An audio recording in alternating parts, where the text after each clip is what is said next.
So mga par, ilang oras pa lang nga po ang nakalipas matapos ma-announce ang laban ng ating pambansang kamao Manny Pacquiao kalaban si Mayweather Jr. Nagaganapin sa Spurs sa Las Vegas sa buwan ng September, kung saan mga idol, mainit po kaagad ang palitan ng banta ng dalawang legend. Una na nga sa nagsabi si Pacman mga idol, nang tunay daw na plano nito sa laban niya kay Mayweather Jr. Gusto daw nito mga idol bangungutin talaga si Floyd sa nag-iisang talo nito sa kanyang record araw-araw. At masaya daw si Pacman mga boss kung siya ang magbibigay kay Floyd ng unang dumi sa kanyang resume. Well, sa totoo lang mga idol, halos dekada na ni Pacman inaasam-asam ang ganitong bagay na ibigay talaga kay Floyd ang unang talo nito. Marami na nakalaban si Pacman ng mga undefeated fighter, pero parang dito talaga si Boss Manny magiging masaya kung malagyan ito ng 0 loss ang record ni Kalbo. Alam kasi ni Pacman mga idol na ito lamang ang natatanging bagay, ang pagiging undefeated ni Floyd, kung bakit nito sinasabi na siya ang GOAT ng boxing. Kung mabasag ito ni Pacman, ay malaking karangalan nito para sa Pinoy legend. Doble talaga na fame ang makukuha ni Pacman dito kapag na-upset nito si Floyd. Pero sa buwelta naman ni Kalbo mga idol, tinalo na daw nito si Pacman sa unang laban nila at sigurado si Floyd na ganun pa rin daw ang resulta sa rematch nila sa September.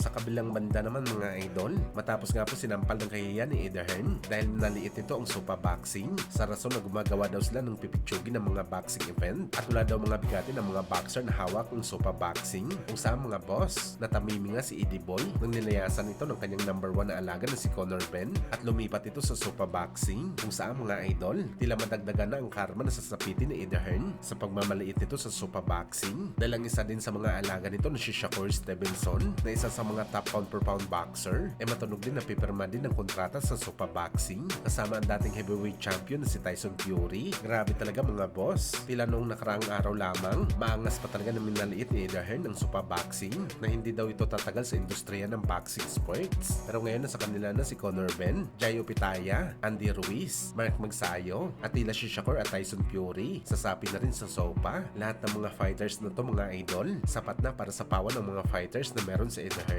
At ayon sa report mga idol, hindi pa talaga aktual na nakapirma ng kontrata si Bam Rodriguez sa Matchroom Promotion ni Eddie Boy. Ibig sabihin nito mga idol, meron pa talaga chance si Boss Turkey na agawin si Bam.